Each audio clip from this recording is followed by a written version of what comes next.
Hello, this is Karl Keith, and welcome to Odds and Ends. This is a new program from the Montgomery County Auditor's Office where we look at different things that the Auditor's Office does, our different responsibilities, and talk with different people in the community that have that impact us with the Auditor's Office, people from our office and people outside the office. So we're excited today to have with us John Zimmerman, who is the Vice President of the Miami Valley Fair Housing Center. Thank you, John, for joining us today. And I've known John for a number of years. And so, John, let's just get right into it. So how long have you been with the Fair Housing Center? I've been there about 22 years. Okay. And how did you get into that? When I got into fair housing, and I ran into fair housing, I was working at Reed Memorial Hospital in Richmond, Indiana. And I was attached to Human Services, and we were in the middle of the AIDS crisis back in the 90s. And we had a whole bunch of folks that had HIV and were getting thrown out of their houses. And we were like, didn't know a lot to do about it. So, and we tried to call Indianapolis. We didn't get much. And somebody said, call Jim McCarthy in Dayton, Ohio. Okay. And I actually lived in Dayton and commuted out to Richmond. And we called Jim, and he taught us about fair housing. Okay. And now, Jim McCarthy is the president of the center here in Dayton. Yeah, and he's still my boss today. So what happened was that after 2 or 3 years, I saw where he posted a job at the Fair Housing Center.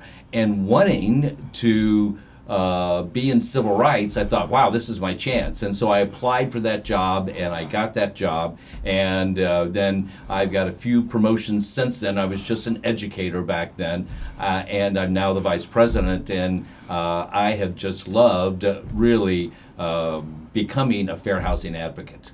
Well, I know you said you're an educator. I mean, I've heard you give a lot of speeches and presentations, and you do it very well. And I'm assuming that's part of your job that you really enjoy.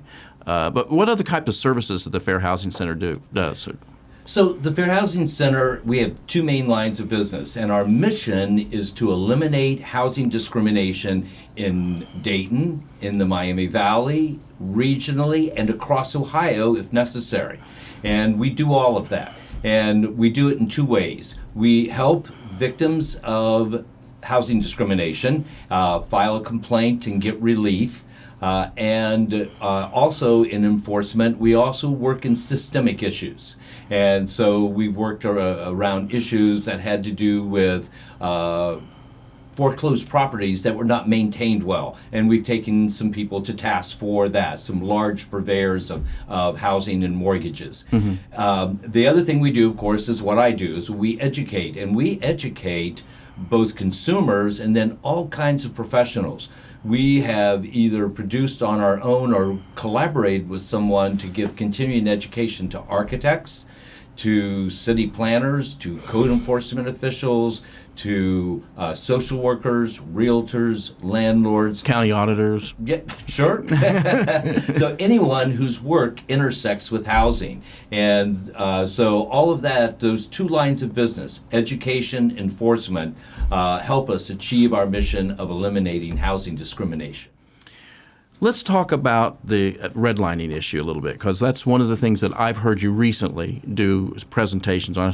We saw you do a presentation over at the new West branch of the Dayton Metro Library not too long ago. And then I've heard you do the presentations before, and you've been in our office recently and saw the quilt that's in our office. But let's talk about the redlining issue a little bit. And I know you know this issue really well and have studied it quite a bit. And so kind of just fill us in a little bit about what redlining is and the history of it, just a little bit, just briefly. Okay. So in the 1930s, after the Great Depression, there were just foreclosures everywhere. And banks were struggling, and the federal government came up with a plan to create a department called the Homeowners Loan Association Corporation, and HOLC, Homeowners Loan Corporation. And what that corporation wanted to do was to make sure that banks succeeded. And so someone there thought that, well, what we ought to do is to map all of the cities and show lenders where it was appropriate to make loans that would be successful and where it would be hazardous. And so they divided all of the metro areas up into 4 colors. Green, which were the areas that were called hotspots, and lenders could make their maximum loans. Okay, then there was blue and there was yellow, or blue and yellow, and they were not as great as green, and then there was red. And lo and behold, we found out that green areas were all consisted of white people. And then the yellow and blue were diversified, and in red is where the majority African American and black folks lived. And what was problematic about this, and it still remains today, is this, is that mechanism that they set up to help banks make successful loans, that methodology creeped into every decision that was made in those geographical areas. So red was termed hazardous. And so when municipalities or when banks were going to fund a hospital, it might not go to a red zone.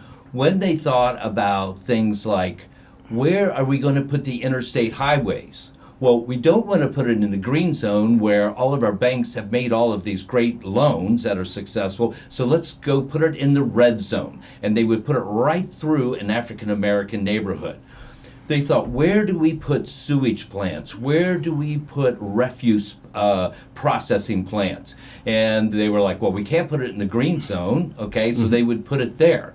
And so they also, when they cited factories, and the factories that were cited and they made loans for were the ones that were the worst pollutants. And so we live with that legacy of redlining, and those areas have these things in common from city to city. Today, it's just a far-reaching impact, right? Far beyond just housing. Right. And so today we see that those areas have the highest rate of infant mortality. And in Montgomery County, we are, have a rate that's almost twice the rest of the state. It's the highest rate of diabetes and heart disease, asthma. All of these things, persist, and those areas were purposefully disinvested. And so the legacy of redlining has been that we have great areas of opportunity and great areas of disinvestment. And it's something that we have got to move past, and we have to see somehow, some way to get those areas reinvested in so that they can become decent, sanitary, safe, and healthy communities. I think people think sometimes that the way they see this in their community, they see this in their city, they can see the differences in the different neighborhoods and everything, and they think it's purposeful or that it was accidental, or just that was just the way it happened to be, that there wasn't some strategy to it, and there really was. Like you said, these maps were done back in the 1930s. And so it wasn't until the Fair Housing Act of 68 that really outlawed this. But that's a long time, and so we're still living with this legacy of it, as you said, and it just keeps going on and on. So I want to talk about the quilt. Okay. This map from 1937 for Dayton, and of course Dayton's not unique in this. There are cities all over America, right? Had these redlining districts.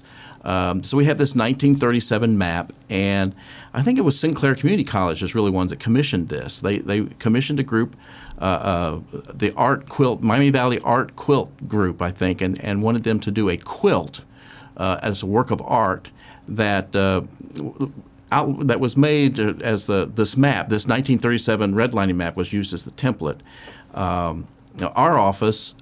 They contacted our office and our mapping people, the auditor's office, and we were able to give them a template to use. And then these two ladies created this incredible map, and they recently finished it, and they allowed us to have it on display. So it's on display in the auditor's office currently. I know you stopped by the day we announced it or unveiled it, I guess. And your thoughts on the map itself? Well, I or the was really, quilt, or the quilt, I guess. Yeah, I was really stunned because when you look at the 1930s map, the redlined area is really kind of Pink. mauve It's or kind of- pink. yeah. But they did this crimson red. Yes. And all I could think was, this is the blood of generations. You know, the Yeah. heart and blood of generations. And I look at the people that live there compared to the white areas, and today the average white family has a net wealth of $171,000. The average black family has a net wealth of $17,000. Right. 10 times the difference, and all because of decisions that were purposefully made in 1930.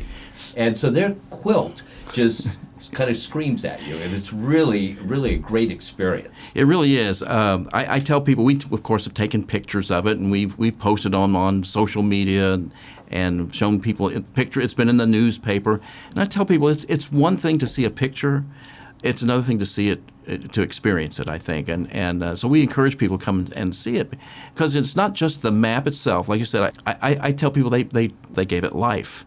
Because, like you said, the colors are more vibrant, and the colors themselves tell a story. But then the other thing about it is, this came out of a seminar I think they'd had, and where they talked about the redlining and some of these issues, discriminatory practices in the past, and how, the long-term legacy of that. And it's interesting, they took comments from those who participated, and they've incorporated that into the map as well, or into the quilt as well. So they've become pieces of the quilt, and it's really fascinating, I think. And we have it for a couple of months, and then Sinclair's going to kind of take it back from us, and permanent. I think they're going to have a permanent display over at Sinclair. But we were happy to do our part, and again, I think it's important because people. I still run into people, and I start talking about this issue, and say, "What are you talking about? What are you talking about?" And I don't remember studying this when I was in school. I don't remember this being part of the curriculum, and so it's interesting, I think, and important that we raise awareness on this issue, and this is just one small way that we can do that. And of course, you're living it every day. Yeah, I want to add one thing, and several scholars have brought this up, is that when you take a look at this, and the quilt really shows it, because they have a key that shows what green means and what red, what yellow, what blue. And so that's really good. It's a great educational tool. But when we look at that, we have to remember that the United States used this as a way to perfect economic sanctioning. We know how to economically sanction Russia, Right. because of what they're doing in Ukraine. We practiced on our own people. We have learned how to do that to North Korea, and they say that one of the problems in North Korea is that our sanctioning doesn't allow good fertilizer into that country, and therefore the farmers can't grow good food, and they have food deserts. And when I say that to people who live on the west side of Dayton, it always rings a bell with them, because we heard before the Gym City Market opened what a food desert Sure. the west side was. Sure. And so that economic sanctioning is something that the federal government really needs to recognize and do something to make the wrong better. Right. So I want to talk about the project that we worked on, that you assisted us on here a couple of years ago. That was a great project. You know, with my role as a county auditor, I'm the chief assessor, and we determine property value for taxing purposes. And it's one of the things, given all that we've just said, it's one of the things we're concerned about being equitable and fair, but yet at the same time reflecting what's going on in the market. Even though the market, as we've described it here, the market itself isn't necessarily fair. But we still have to follow certain guidelines in order to determine values for taxing purposes. So, last time we did a countywide revaluation, we contracted with the Fair Housing Center to kind of do a review of the work that we did, and you did some focus groups, and you want to talk about that a little bit?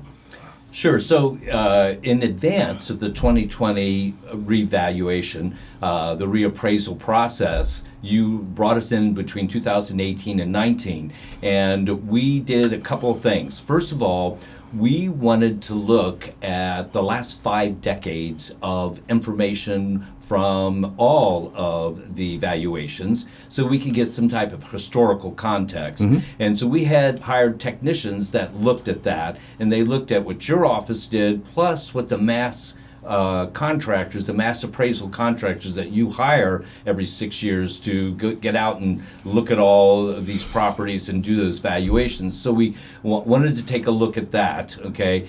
And so that was, a lot of quantitative data that we were looking at and slicing and dicing. Then we wanted to hear from people. We chose 16 neighborhoods, 4 on the east side and 12 on the west side, and we did it purposefully because we also wanted to look at redlined areas and see what happened to these areas with home valuations with predatory lending, foreclosures, and the bad maintenance of foreclosures. But we wanted to hear from folks, and we met many people in all of those neighborhoods that had lived in their homes 50 years or more. Right. They were able to really tell us the story of how things had ebbed and flowed and valuations had gone up and down according to what kind of crisis was going on, whether it was 9/11 or, the Great Recession, all of those things. And foreclosure crisis, housing, whatever. Right. Right. And so what we did was that then, so we gathered all this information and we did a fair housing analysis. We wanted to know, is the process equitable?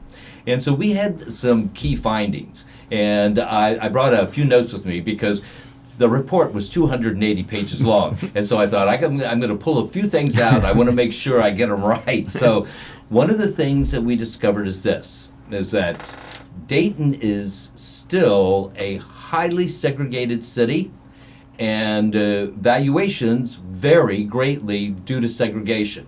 However, in 1980, Dayton was the 3rd most segregated city in the United States. Not Dayton, but I mean the Dayton metropolitan area. So right. I want to correct myself there and make sure that it's just not Dayton, it's all of Montgomery County and includes like Springfield and some areas like that around. Right, yeah. So, but since 1980, we have gone from 3rd to 15th. No, okay. Okay, so been some improvement. Yep, some improvement. That means we are still highly segregated, but that there is a little bit more diversity. So that was but we actually also in that is when I really got to know redlining because we traced this segregation directly to the federal government's actions in the 1930s. So we also found, though, that Ohio, of course, law requires that all auditors use the fair market value approach. Correct. And within those constraints, the process by your office and the mass appraisers was what we felt very fair and equitable. And since then, since we published the report and the valuations came out, we have also noticed this. There have been so much less complaints about valuations this time around than other times. And we think that you did some things that no one else in the United States does, that people should emulate. Number one, you had all of your staff and all of your appraisers go to implicit bias school. Yes, we required anyone that was involved with it, and the contractor that we were used. We required them to do that, and you helped us put that together. The Fair Housing Center helped us put that together. Right, and so we were really great to be there during this and watch a lot of people say, "Oh, I didn't realize that I had that racial bias, and or I had that bias against people of this." They were this group of people was so much more aware of the need for equity okay, Yes. than any other group. And so we were really pleased, and we hope that in future times that you continue to keep those requirements there. So that is something.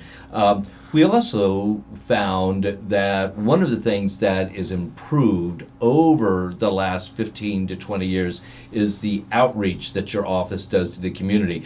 And when we did focus groups, people knew what the valuation process. We asked people, how many have you ever called up the auditor's office and said, gosh, I don't think my value is right, can we meet? And there were people that did that, and they said they were treated well.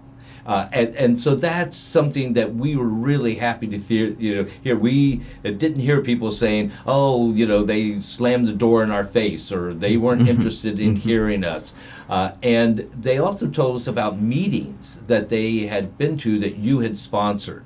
And that bringing the community in for that robust participation, that's what democracy is about. Okay, I mean, that is what helps. That's what we were trying to accomplish. equity. Yeah, that was what we were trying to accomplish with all of that. No doubt about it. And it was nice it was good to see have someone, an objective observer, take a look at it and see what had we accomplished anything. And so did it make a difference? And I think it does. Right. I think it does. And I don't think you can never do it enough. Right. I don't think you can never do it enough. We were surprised as some findings. We thought we would find some more negatives. Yeah, I mean it's kind of the nature of our work. We do an investigation or do an analysis, and you find things that aren't so great.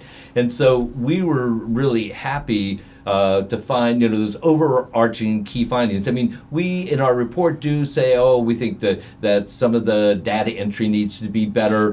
When we were at the Realtist this week, and we heard Mr. Pop, show us all the GIS mapping and stuff, and he was explaining to us, that you all, find mistakes and you correct them as you're finding them and stuff like that. And we had found those, so we pointed that out. But in terms of fairness and equity, that's something that I believe that is achieved in Montgomery County. The project itself was pretty unique. I don't know of any place else in the country that's doing things like that. Do you? I mean, no place ever has. We asked all of our colleagues, okay, and everyone was like, "You're doing what? You are so lucky. We have died to do that, and our auditor won't talk to us." And do you think some people now have, since we've got this experience and they've seen how it has worked for us? Do you think there might be possibility that others will do this? Everyone has requested the report. Okay. Okay. Good. All across major cities, all across the United States, saying we want to show this to our auditor. This is something that we think we should do. Well, good. Well, I think it makes I think it makes a difference here in Montgomery County, and hopefully we can be a template for other communities and have a positive impact as well in other places. Well, I think we can, and I think that this is really done in the Dayton-Miami Valley spirit of innovation. Okay. That's what we're known for, okay? And this, from a fair housing perspective, was really innovative. Yeah. Well, John, thank you for being with us today. I appreciate it. My guest today was John Zimmerman, the Vice President of the Miami Valley Fair Housing Center, and very knowledgeable on fair housing issues and redlining and civil rights, and go on and on and on. Right?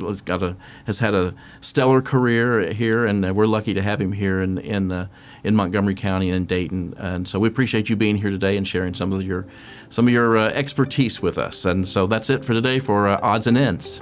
Thanks very much.